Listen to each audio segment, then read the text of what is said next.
Kwa majina naitwa Pendo Paulo, ni mkaaji wa kijiji cha Mgabanya, wilaya Meatu, mkoa wa Simiyu. Ndugu wa Tanzania, ilikuwa tarehe 6 mwezi wa 3 2025, muda wa saa 12 jioni.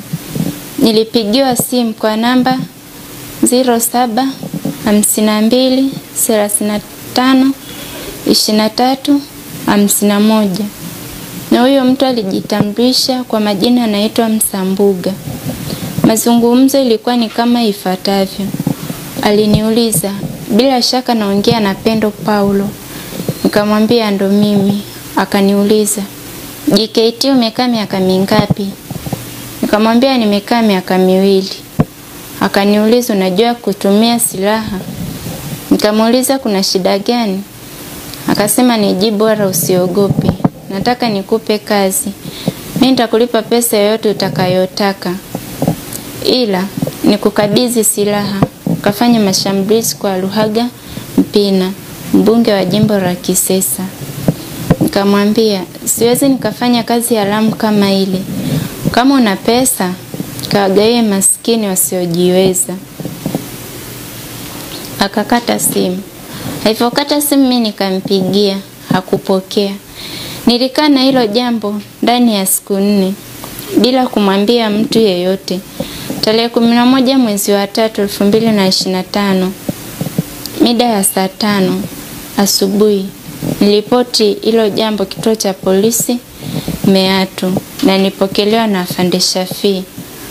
Nikamweleza shida yangu. Baada ya kuripoti kituo cha polisi, niliambiwa nitapigiwa simu siku ya Jumatano. Siku ya Jumatano ilipita, sikupigiwa simu wala sikupewa taarifa yoyote. Tarehe 13 mwezi wa 3, nikamtafuta Afande Shafii, nikamuuliza kinachoendelea. Majibu alionipa ni kwamba nisubiri nitapigiwa simu. Sikukata tamaa. Nikampigia simu mkuu wa kituo cha polisi wilaya Meatu. Tarehe 13 mwezi wa 3. Yeye akasema nisubiri nitapigiwa simu. Toka nitoe taarifa kituo cha polisi Meatu. Leo ni siku ya 4, sijapewa taarifa yoyote zaidi ya mimi kufuatilia. Najiona nipo kwenye hatari kubwa zaidi kukataa mipango ya uhalifu kwa mtu mwenye uwezo mkubwa wa fedha, na mimi nikiwa mtoto kutoka familia maskini. Na hivyo nalileta hili jambo kwenye umma wa mataifa, mamlaka mengine ya serikali, na ifahamike mbele ya umma kuwa endapo kutakuwa na kitu kibaya zaidi yangu, ifahamike kuwa aliyehusika si mwingine bali ni Msambuga. Jambo hili linaleta hofu sana kwangu, hasa kwa kipindi hiki watu kutekwa na kupotezwa, mauaji ambayo hufanywa na watu wasiofahamika. Naomba msaada kwa serikali, viongozi wa dini na mashirika ya kutetea haki za binadamu.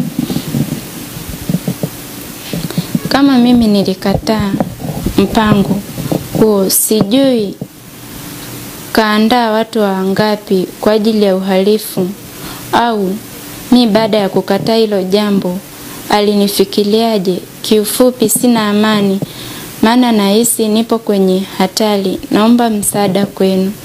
Ni kweli tumepokea hizo taarifa na yeye anafahamu kwamba tunaendelea na uchunguzi.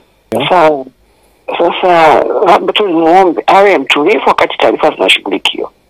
Lakini kweli tumepokea hizo taarifa. Zingine kuja kwake kituoni, lakini zingine kupitia vyombo vya habari. Sasa haya mambo huwa yanashughulikiwa kisheria. Hizi taarifa mwandishi zinachunguzwa. Sasa akisema hakikisho salama, yeye anajua alichoambiwa. Takapokuwa tunasema usalama wake upo au haupo, itategemea na uchunguzi.